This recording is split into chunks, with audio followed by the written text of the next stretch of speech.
Man, it's depressing. I liked it. Welcome back to another episode of Automotive Insight. Today's repairs a 2011 Kia Sedona. This vehicle has almost 290,000 miles. Customer states that the vehicle has an intermittent starting. When we got the vehicle, it won't start at all. So we're going to walk you through the diagnostic and repair process just to give you a little bit more insight and a heads up of the repair process. Here's a lot of the tools that you're going to need to do that. Some form of a impact driver, 3/8, 1/4 inch, works well. Electric ratchet. We use a 10 millimeter swivel and a 14 millimeter swivel. We used about 2 feet of extensions. One thing that came in handy was a swivel socket, or swivel extension with a swivel socket. We used the breaker bar is not on here, but some specialty was the O2 sensor sockets, screwdrivers, and a pair of side cutters. For the diagnostic, we just used a power probe, and then we used a light bulb for load testing.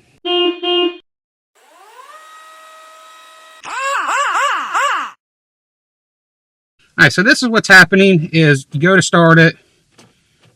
It's doing something. So, that over there. So that's typical is the system shuts off some components.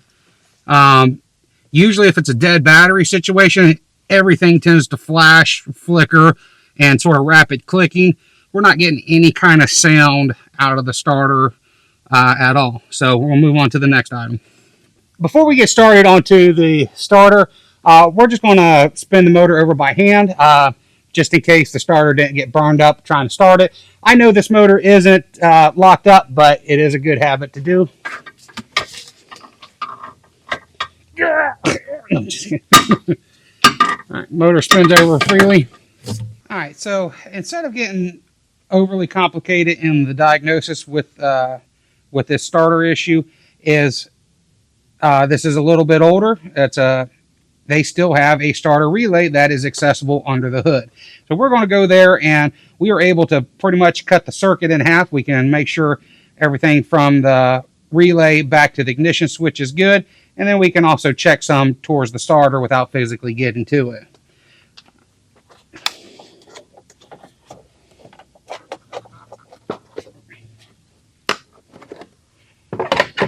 The starter relay is the fat one here. I'm not talking about myself, but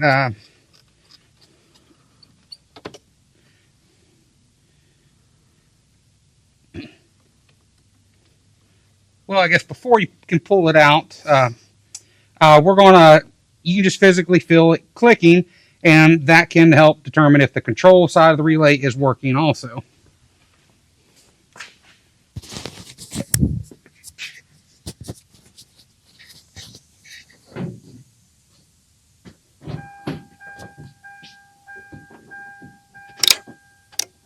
Yep.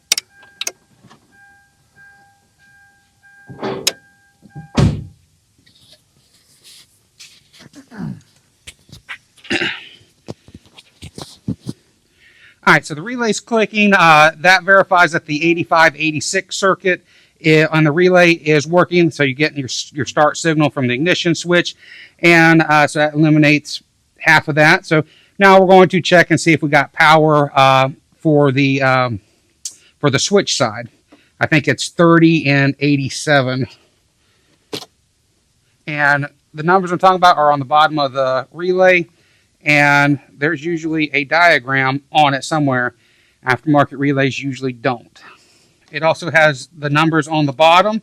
Now, I've thrown myself off, is when you do that, it's basically you're looking at it backwards. So 30 is going to be your right front here. Got 11.7 volts. And so this is the 87 side of the relay. This tests from here to the starter.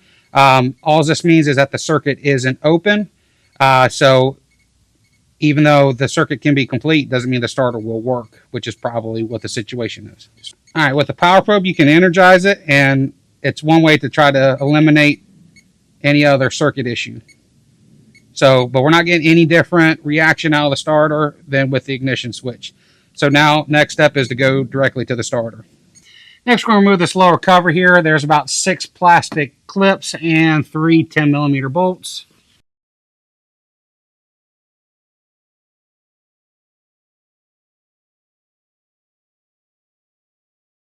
All right, the starter is covered. The starter has a cover on it that is held on by 2 bolts, but also there is a bracket that has the O2 sensor, the secondary O2 sensor connector on it. So we're going to disconnect that and then also remove it from remove the harness from the bracket. We're going to work on removing the metal shield on the starter. There's a 10mm bolt here, and then on the end is a 10mm nut.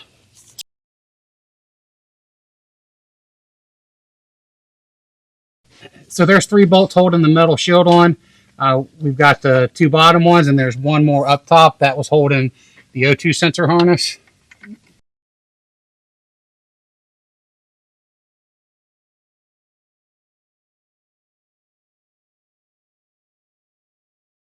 Next, we're going to see if we can't disconnect the S terminal. It is up top. It's right up here. We're going to use a pick and see if we just can't push down on the tab.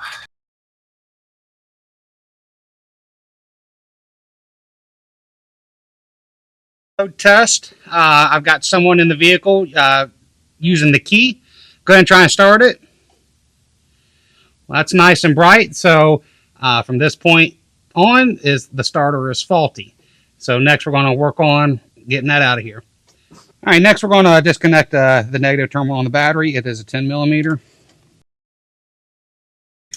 All right, so we're going to remove the O2 sensor because we're getting ready to get the starter out, and it's going to come out this way.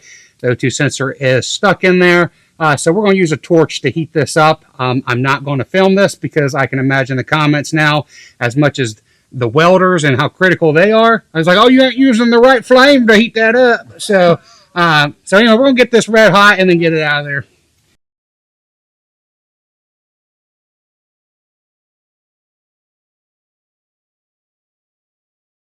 All right, next we're going to disconnect the B plus terminal. It is a 12mm. We're going to be working on the lower starter bolt. It is a 14mm. We're going to be going through the oil pan and behind the bracket here to get to that 14mm bolt. I've already broke it loose.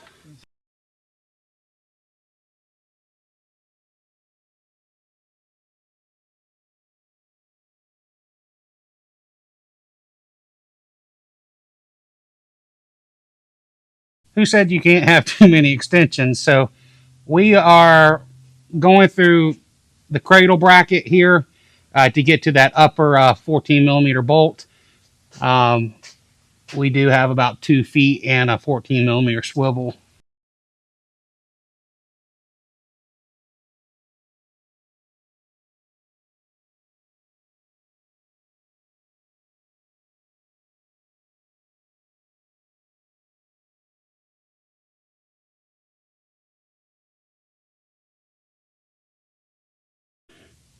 All right, so we got the old starter out. Just a little bit of observation that I think something's wrong with the Bendix in there because that is not supposed to do that.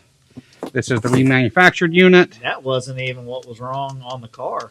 The solenoid So was bad on the car. yeah, so because I mean you couldn't even hear what's probably the issue is the solenoid itself because you can't even hear this clicking at all. So so it's probably this, and then that's just a secondary failure because that could fall. That could come out and grind on the flywheel.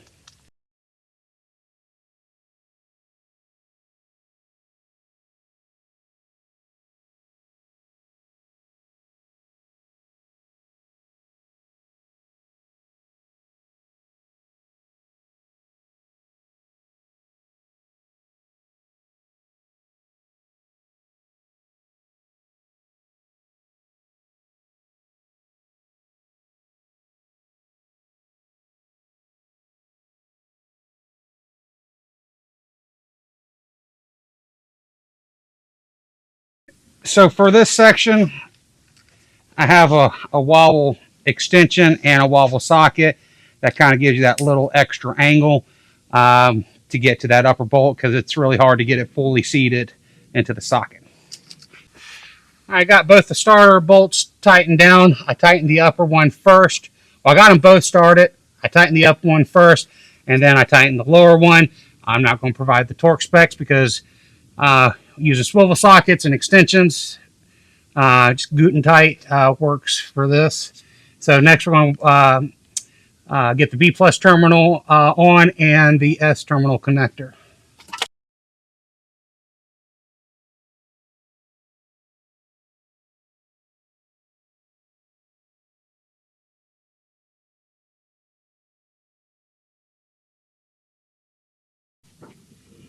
All right, so our B plus terminal is on, our S terminal is plugged in, and next we'll put our shield back on.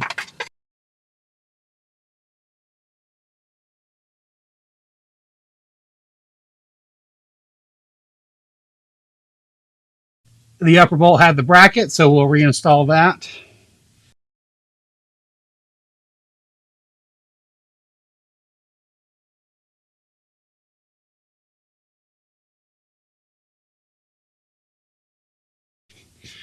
Next, we'll reinstall our O2 sensor. I put a little anti-seize on the O2 sensor.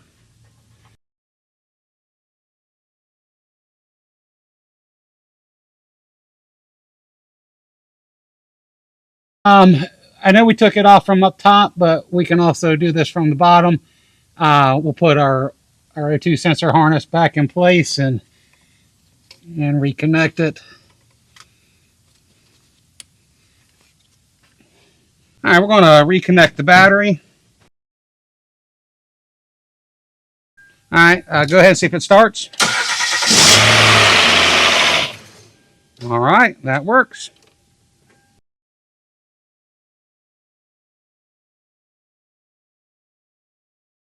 All right, that wraps it up. It's not too complicated. Obviously, having it on the lift is handy, but we got the starter in and it works. Labor time calls for an hour. I really think maybe about an hour and a half. The price of the starter, we did get just a remanufactured aftermarket. You can source these for around $200. OE, I don't have the price for that. But anyway, that wraps us up. May not have all your answers. Hopefully I had some. That being said, we'll see you on the next one. I'll pick you up at 8. You probably won't be awake. Call yourself an Uber, babe. I'm gonna wait. I'm gonna wait.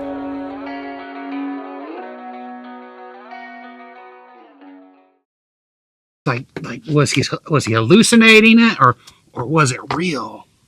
It's like, because the spider was dying.